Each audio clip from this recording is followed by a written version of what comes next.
ek wil met jou, ek wil baie deursigtig wees. Dit was 'n geweldige emosionele week vir my. En ek, soos ek hier staan, is ek regtig fisies is ek uitgeput. Daar kom ons nou maar sulke tye. En ek het gister my kinders, ons kinders het by ons gekuier en Vrydag was Jakobus se begrafnis en Saterdagoggend het tyd met die kinders spandeer en ek het gistermiddag so 12:30 toe ry ek kantoor toe. Toe het ek nog nie begin bid of begin fokus op vanoggend, ek het nog niks gedoen nie. En dis die ekkie. Ek berei ure voor. Ek sit by die Here, ek sit met die Bybel, ek lees hier op, ek lees daar. En hier teen Vrydag, Saterdag het ek al 'n redelike prentjie van wat die Here wil deponeer. Gister was dit heeltemal anders en ek het net desperaat hier in my kantoor kom sit, ek het die deur toegemaak en ek het net gaan sit. En ek het vir die Here gevra, Here, nou moet U vir my 'n woord gee. Die mense kom môre hier aansit, dan moet daar kos wees. En een van ou wat in my rol is, se grootste uitdagings is om food in season beskikbaar te hê. Is net so. En die Here is getrou. Hy het my 'n woord gegee. Dit is 'n kort woord. En is uit 'n boek uit wat ek omtrent nooit lees nie. Kom uit Hooglied uit.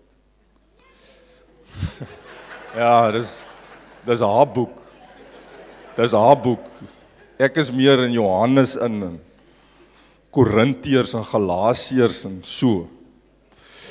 In Johannes 7 vers 37 maak Jesus 'n uitnodiging. Dit was op die laaste dag van 'n Joodse fees. Daai fees het 7 dae aangehou. 7 dae. En op die laaste dag, op die 7de dag van die fees, toe gaan staan Jesus voor die skare, voor hierdie skare feesgangers en hy roep uit. Laat hom almal kan hoor. Hy sê as iemand dors het, laat hom na my toe kom en drink. Nou hoe op aarde, ek weet nie hoe die mense party gehou het, hoe kan jy op die 7de dag nog dors wees? Maar dis wat hier gebeur het. Jesus het hulle geestelike kondisie opgetel, hy het dit onderskei, en ten spyte van die feestelike atmosfeer, oënskynlike feestelike atmosfeer, en al die aktiwiteite, en alles wat met 'n fees gepaard gaan, al die energie wat daar was, het hy opgetel in sy gees, hierdie mense is geestelik dors. En dis hoekom hy gesê het, as iemand dors het, laat hom na my toe kom en drink. Nou, my boodskap vanoggend is baie eenvoudig. Ek gaan 4 vrae antwoord. Is dit nou 3 of is dit 4? Die eerste vraag is, wanneer ons na Jesus toe kom, ons gaan gou kyk, na wie toe kom ons? Ons moet vanoggend, ons het dit gesing, maar dit raak amper 'n cliché. Ons raak blasé daaroor. Ons gaan kyk na wie toe kom ons? En die tweede vraag is, wat ons gaan antwoord is, die een na wie toe ons kom is Jesus. Hoe sien hy die mense wat met hulle dors na hom toe kom? Hoe sien hy ons? En die derde vraag is, wat gebeur, of wat kan ons verwag, wanneer ons daai encounter het, wanneer ons na Jesus toe kom? Dis die derde vraag. En die vierde een is, wat hoef ons nie te verwag, wanneer ons na Jesus toe kom? Ok, ek wil hierdie skrifte gou vir julle lees, Hooglied 2, vers 1 tot 4, as julle dit gou daar op die skerm kan gooi. Hooglied 2 vers 1, ek is 'n narsing, dis 'n roos, ek is 'n roos van Saron, 'n lelie van die dale. Soos 'n lelie tussen die dorings, so is my vriendin onder die dogters. En soos 'n appelbome onder die bome van die bos, so is my beminde onder die seuns. Ek het verlang om in sy skaduwee te sit, en sy vrugte is soet vir my verhemelte. Hy het my in die wynhuis ingebring, Engelse vertaling sê in the banqueting table. He brought me to his banqueting table. En sy vaandel oor my was die liefde. Ok. Kom ons kyk gou, hierdie skrif, hierdie 4 verse, sê vir ons, Wat gebeur wanneer ons na Jesus toe gaan met ons dors, met ons vakuum, met ons behoefte, met ons seer, met ons wat ook al, wat gebeur? Hoe sien hy ons, hoe kyk hy na ons wanneer ons kom? En dit sê ook vir ons wat gaan gebeur, wat ons kan verwag, as ons na hom toe kom. Nou, die eerste vers sê, ek is die roos van Saron, 'n lelie van die dale. Hier word Jesus beskryf. Hy word beskryf eerstens as die roos van Saron. 'n Roos simboliseer aroma, 'n aangename geur, wat die atmosfeer vul, wat ruimte en spasie en 'n plek en 'n omgewing identiteit gee. En dis positief, dis aangenaam, dis welriekend. Jesus word beskryf as die roos van Saron. In ander woorde, dis 'n aangename ervaring wanneer ons na hom toe kom. Hy word ook beskryf as die lelie van die dale. Die lelie spreek van skoonheid. Die Bybel sê vir ons, self Salomo in al sy heerlikheid is nie bekleed soos een van hierdie lelies nie. En hierdie skoonheid van Jesus. Ons sing baie keer die liedjie, en ek kon nie my kop lekker om het kry aan die begin nie, of ek moet eerder sê, my hart het nie 'n probleem gehad met, ek kon nie my kop om het kry nie. I want to see your face, Lord. I desire to see your face. Ek weet nie of ek al daai begeerte gehad het nie. Net om sy teenwoordigheid te ervaar, op geesvlak, al is dit nie aangesig tot aangesig, het vir my altyd baie vrede en vreugde en vervulling gebring, maar Jesus word hier beskryf as die lelie van die dale. Die woord sê, self Salomo in al sy heerlikheid is nie bekleed soos een van hierdie lelies nie. So Jesus se skoonheid, wanneer ons hierdie encounter met hom het, wanneer ons na hom toe kom, dan ervaar ons sy skoonheid, innerlik, uiterlik, sy aura. Dis waarneembaar, dis sigbaar, dis bewonderbaar, dis onderskeibaar, dis beleefbaar, dit staan uit. Dis hoe hy is. So, in die woord word Jesus vergelyk met die glansrykste en die glorierykste in sy skepping, wat ons kry.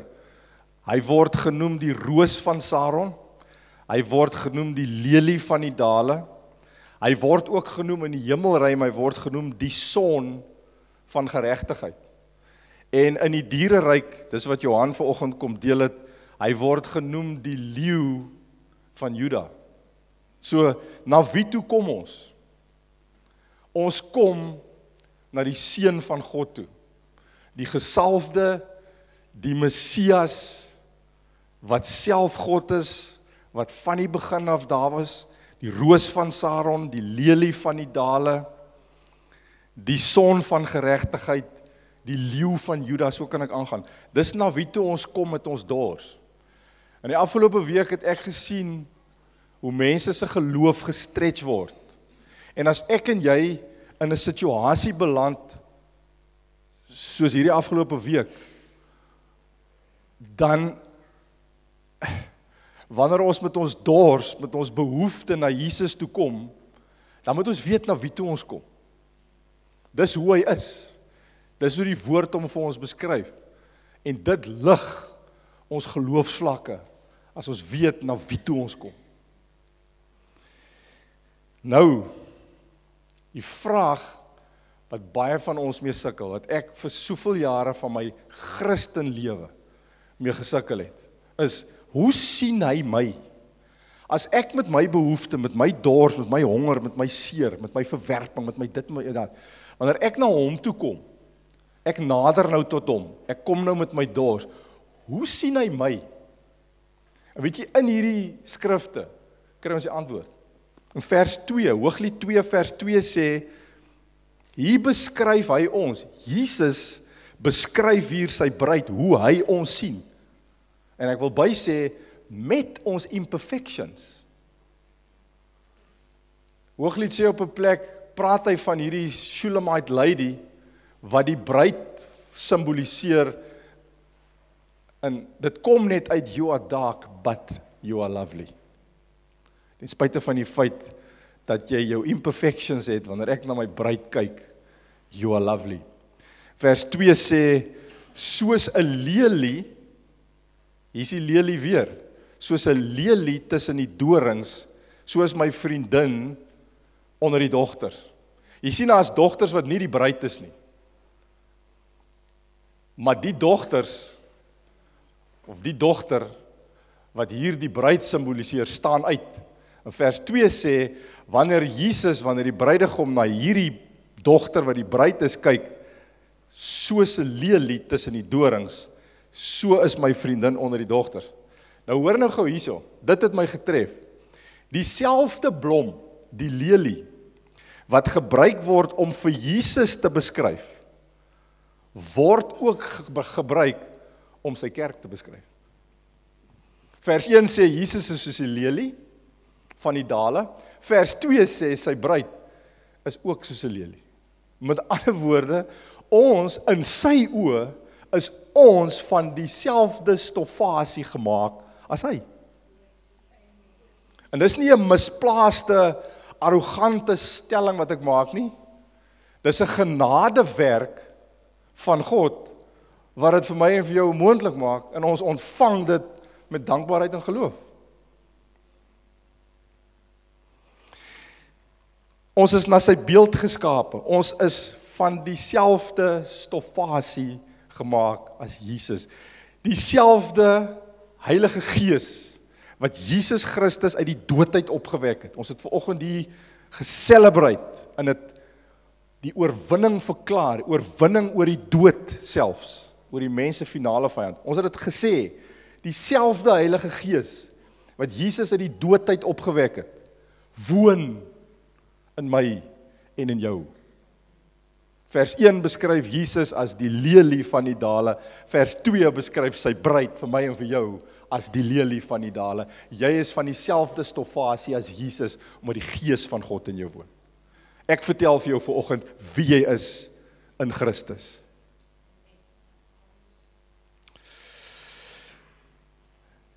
Die derde vraag, wat gebeur, wat kan ons verwag as ons na Jesus toe kom? Ons kom nou met ons behoefte, met ons dors, met ons honger, ons kom nou na hom toe.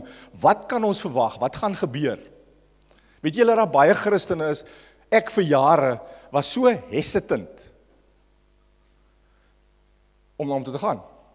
Ek het nie geweet wat om te verwag nie. Hier is wat jy kan verwag. Vers 3. Soos 'n appelboom onder die bome van die bos, so is my beminde onder die seuns. Ek het verlang om in sy skaduwee te sit, en sy vrugte is soet vir my verhemelte. Hier is die eerste ding wat jy kan verwag. Jy gaan in die appelboom se skaduwee sit. Wat simboliseer hierdie skaduwee van die appelboom? Ek gaan in die appelboom se skaduwee sit. Die sit simboliseer, dit dui op rus. Die skaduwee dui op lafenis, op verkoeking, op beskerming. So wat kan jy verwag? Wat gaan met jou gebeur as jy na Jesus toe gaan met jou dors, of met jou sonde, met jou struggles, jy pak kry?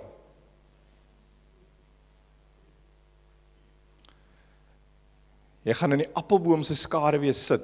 Wat jy kan verwag is rus, lafenis, verkoeking, beskerming. As ons dit nie so sien nie, as ons nie in lyn met die woord na Jesus relate nie, gaan ons sukkel op 'n geloofsvlak. Jy gaan allerhande vrae, allerhande vrese, allerhande voorbehoude hê, wat jou geloofsvlakke gaan affekteer. Die tweede deel van daai skrif sê, ek het verlang om in sy skaduwee te sit, en die tweede deel sê, en sy vrugte is soet vir my verhemelte.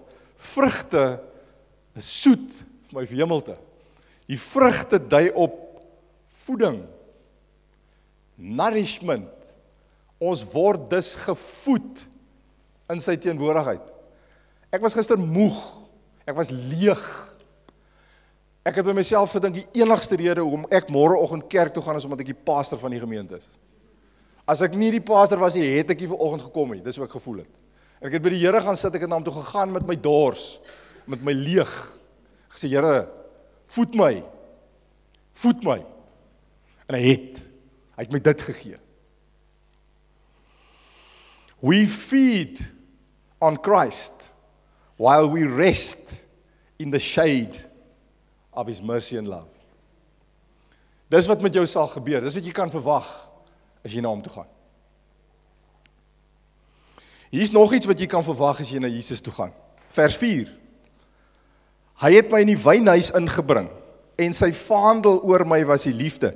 He brought me into his banqueting table and his banner over me is love. Nou hier is twee sleutelwoorde. Die een is banqueting table en die ander een is banner. BB. Die banqueting table en die banner. Nou hoor nou gou hierso. Die banqueting table was 'n plek waar slegs VIP's na toe genooi was.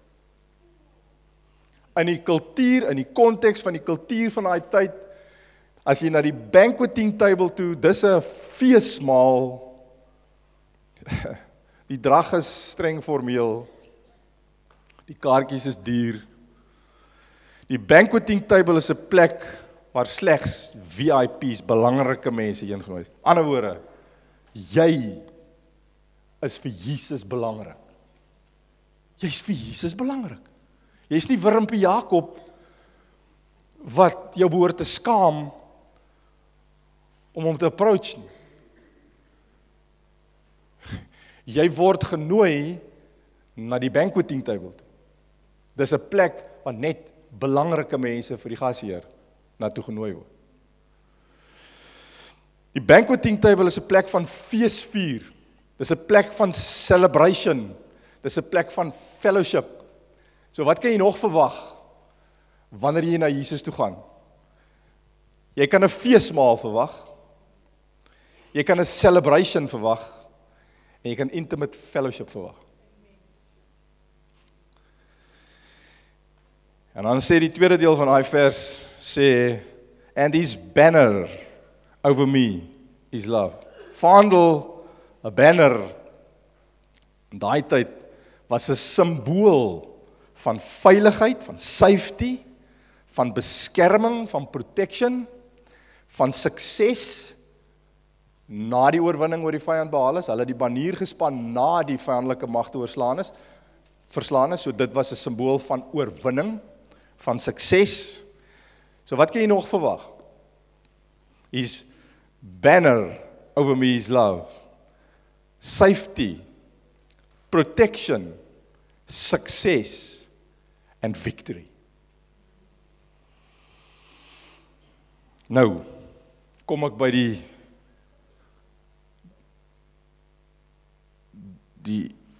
vierde een, vyfde een. Wat ons kan verwag. En is bietjie, ons word bietjie meer gestretch hierso, maar is ook baie positief, ook baie goed. In Genesis 32 doen Jakob presies waaroor ons nou vanoggend praat. Hy gaan na die Here toe. Hy gaan met sy deurmekaar messed up lewe, daai ou het serieus droog gemaak. Sy naam beteken serpenter, bedrieër. Hy het gelieg en bedrieg vir almal wat hy mee te doen gehad het. Nou gaan hy na die Here toe met hierdie messed up lewe van hom. Jy kan dit gaan lees in Genesis 32. Sy opening line, toe hy met die engel worstel, die engel was Jesus. Dit was 'n Christophanie, dis wat hulle dit doen. Hy begin met Jesus te worstel, en die eerste ding wat hy vir Jesus sê is, ek sal u nie laat gaan voordat u my nie geseën het nie. Man, dis al taal en al terminologie wat hierdie ou geken het. Dis hoe hy geleef het. Sy vader het hom een keer in die verlede, in sy geskiedenis, het sy vader hom geseën, 'n seën wat hy op 'n bedrieglike wyse bekom het, en hy het geweet, Wat 'n positiewe effek het dit op die verloop van sy lewe gehad. Hy het verstaan wat beteken 'n blessing. It means to empower somebody to prosper. En hy het dit geweet, en dit was vir uiters selfsugtige redes, wat hy daar vir Jesus gesê het, ek gaan u nie laat gaan, voordat u my nie geseën het nie. Op die stadium, toe hy met die engel met Jesus geworstel het daar, en hy vir die engel sê, hy het nie gevra nie, hy het gesê, hy het gedemand, ek gaan nie laat gaan, voor u my nie geseën het nie, dis manipulasie, dis 'n demand, dis rou. Toe hy dit gedoen het op daai stadium, was hy baie bang, hy was baie benoud, want hy was 'n voortvlugtige vir 'n woedende Esau, sy broer, vir wie hy uit sy eersgeboortereg bedrieg het. Hy was 'n voortvlugtige, sy broer was woedend vir hom doodmaak. So, now listen to this. He was asking for another blessing on his already messed up life. Dis actually wat hy hier gedoen het. He was asking for another blessing on his already messed up life. What he actually needed was not another blessing, but a new life. That was his need. En hier kom het. Hy worstel met die engel. In die proses doen hy 'n heupbesering op. En die heupbesering laat hom krippel loop vir die res van sy lewe. Nou kom die twee broers Jakob en Esau. Esau is by die huis weg woedend. Hy gaan sy broer doodmaak omdat hy hom so bedrieg het, omdat hy hom so ingeloop het. Nou loop die twee broers mekaar in die wildernis, kom hulle op mekaar aangestap. Eers is dit net 'n silhouet. Naderlik kom, meer fokus hulle. Jakob sien is Esau, sy hart klop in sy keel, hy's vreesbevange. Esau sien is Jakob, maar toe Esau vir Jakob sien naderkom, sien hy die ou hinkepink. Hy loop mank. Hy loop krippel. What he saw was tenderness, brokenness, humility. No more pride, no more arrogance, no more selfishness. This was a broken man. There was tenderness. There was humility. Weet jy die eerste ding, toe Esau hierdie gebroke, humble Jakob sien, wat die serpenter, die bedrieër was, en hoe hy nou lyk, die eerste ding, wat by Esau opkom, hy het by homself gedink, hoorie, ek wil nie die ou doodmaak. Dit was my missie, dis hoekom ek by die huis weg is, ek wil hom doodmaak, maar ek wil nie met die ou doodmaak. Nie hierdie humble, broken, tender spirited man, wat hier na my toe aangestap kom. Dis die tipe ou wat ek wil doodmaak. Dis die tipe ou wat ek wil embrace. Dis die ou wat ek wil omhels. Dis die ou wat ek my vriend wil maak. So, hier is die 5de ding, wat ons kan verwag, wat met ons gebeur, wanneer ons na Jesus toe gaan. Jy gaan rus, lafenis, verkwikking, beskerming kry. Jy gaan voeding ontvang, jy gaan nourishment ontvang. Jy gaan fees vier, celebrate, fellowship geniet, by die banqueting table.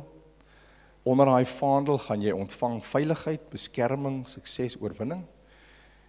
En jy gaan ook ontvang, en ek gaan ook ontvang, wanneer ons na Jesus toe gaan, dit wat Jakob ontvang het, toe hy hierdie worsteling gehad het, baie positiewe, baie gesonde worsteling gehad het met die Here, toe hy met sy dors, met sy honger, met sy issues, na die Here toe gegaan het. Ons word in Jesus se teenwoordigheid verander na die beeld van hom, terwyl ons by hom is. Dis wat met Jakob gebeur het. Wys my, hier's 'n ding wat ek lank oor gewonder het of ek moet sê, en ek sê dit vanoggend met die absolute oortuiging in my gees dat ek dit moet sê. Wys my 'n arrogante, oorversekerde, oorselfversekerde mens. Wys my 'n Christen, 'n wedergebore Christen, wat dink hy het nie ander Christene nodig nie. Wys my iemand wat nie kan jammer sê as hy 'n fout gemaak het nie. Wys my 'n Christen wat nie kan submit aan sekere rolspelers in die liggaam van Christus nie. Wanneer ek daai arrogansie sien, wanneer ons daai arrogansie sien, daai oorselfversekerdheid, dan wys ek vir jou iemand wat lanklaas na die Here toe gegaan het. Want weet jy wat gebeur wanneer ons na hom toe gaan? Wanneer ons met hom worstel oor ons dors, oor ons pyn, oor ons mislukkings, oor ons cravings. Weet jy wat gebeur? Dieselfde wat met Jakob gebeur het.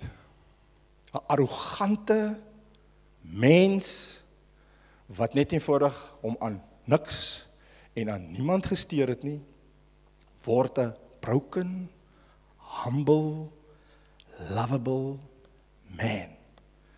En sy broer, wat aan die ontvangkant was, toe hy die bedrieger was, toe hy hom sien, en toe hy die kontras sien, tussen die Jakob voor die worsteling en die Jakob na die worsteling, toe's die laaste gedagte, wat Esau gehad het, is om die man nog dood te maak. Ek wil nie die ou doodmaak nie. Nie dit wat ek nou hier voor my sien, nie dit wat ek nou beleef. Ons almal sit met weaknesses. Dit pop uit op verskillende maniere. What do we do with our weaknesses? En moet asseblief nie aan iemand anders sit en dink, wat jy graag wil hê, nou dit moet hoor nie. Jy sit vanoggend hier, want die Here wil hê, jy moet dit hoor. En hy het dit vir my gesê, omdat hy graag wil hê, ek moet dit hoor. What do we do with our weaknesses? Well, first of all, we must admit our weaknesses. Why? I want to give you a couple of reasons why it is important to admit your weaknesses. First of all, it is emotionally healthy. Why is it emotionally healthy? Because it takes a lot of energy to pretend as if you got it all together. Dit moet verskriklik moeilik wees vir mense wat nie kan verkeerd wees nie.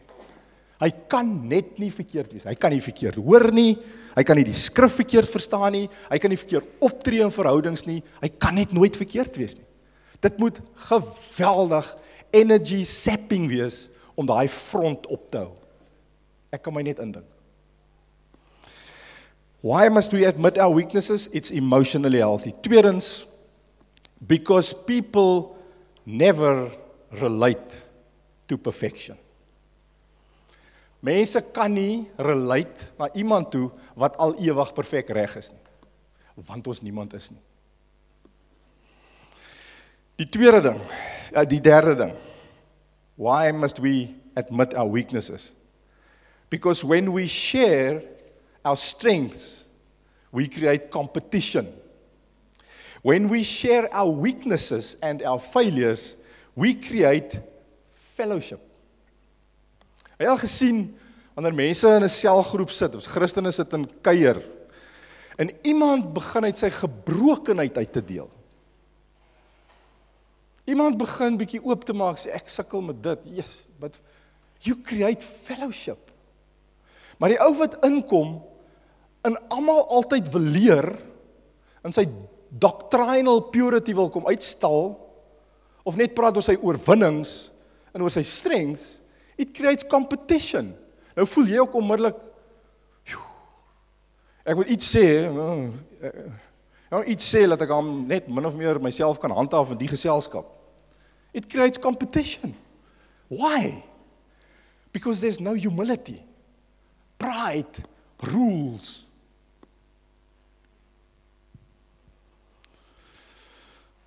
Die vierde rede hoekom ons weaknesses moet admit, it guarantees God's help. Because the word says, God resists the proud, but He gives grace to the humble. En die laaste rede why we must admit our weaknesses is plain and simple, because we are the church. We are the church. We don't act like the world.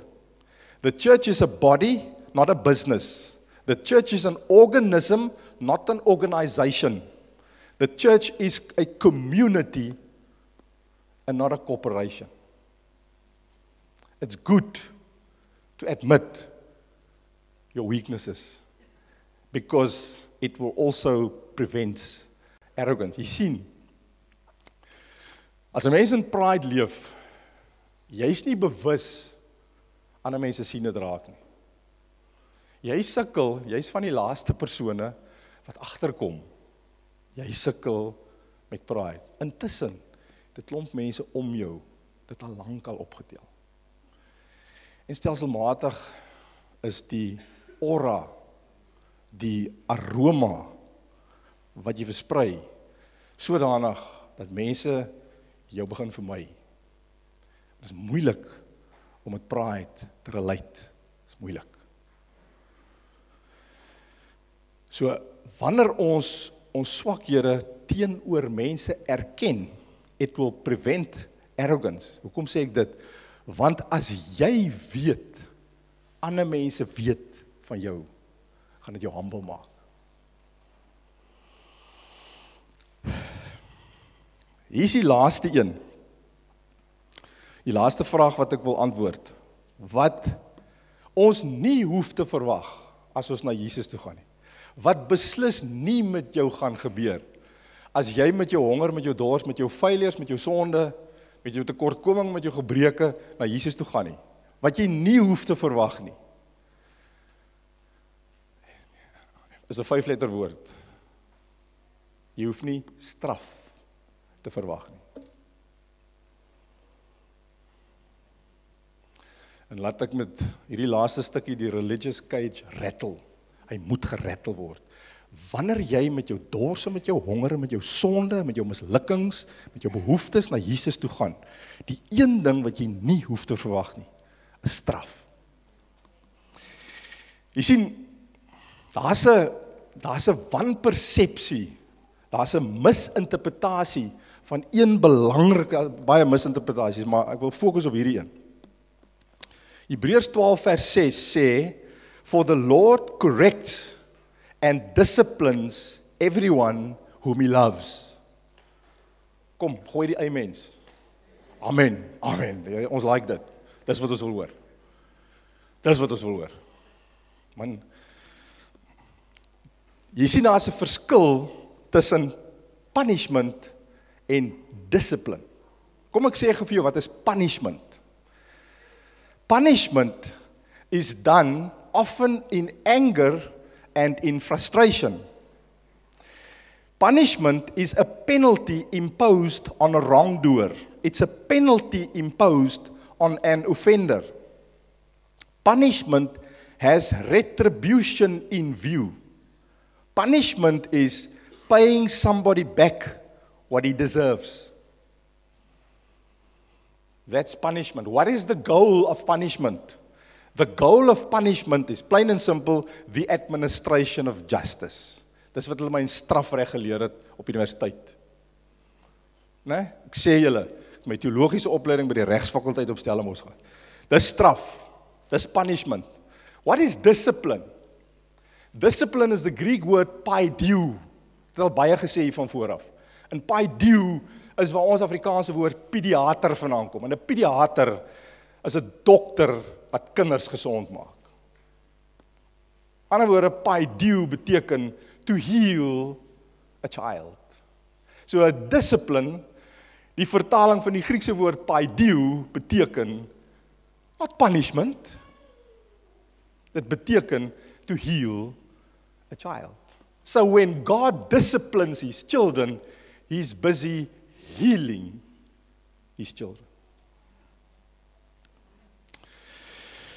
Discipline is training that develops character and self-control. The goal is not retribution. Discipline is not looking backwards, it is looking forwards to a beneficial result. Jy sien, dit word van hierdie platform af dikwels gesê, en nie sonder goeie rede nie. Straf vir ons sonde het Jesus klaar op homself geneem op Golgotha, en hy is daarvoor aan die kruis gestraf. As jy vir my sê, God straf 'n wedergebore Christen vir sy sonde, dan sê ek vanoggend vir jou, jy praat godslasterlik.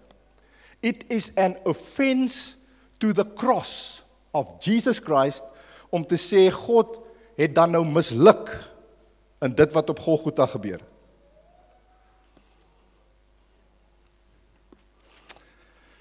Therefore, under the new covenant, God never deals with his children on the basis of punishment. Amen. Ek wil vanoggend net vir jou sê, as iemand dors het, jy het nog alles getraai, en jy het nog altyd dors, jy het nog altyd honger, jy het nog altyd 'n vakuum. Jesus sê, kom na my toe. Kom drink by my, kom ontvang van my. En wanneer jy na hom toe gaan, dis na wie toe jy gaan, dis hoe hy jou sien wanneer jy na hom toe kom. Hy sien nie jou flaws en jou gebreke nie, hy sien jou as die lelie van die dale, selfde stofasie as jy. En wat jy kan verwag, is al hierdie goed wat ons vanoggend hier gelys het. En wat jy nie hoef te vrees nie, is dat jy jou gaan straf vir jou mislukkings waarmee jy na hom toe kom.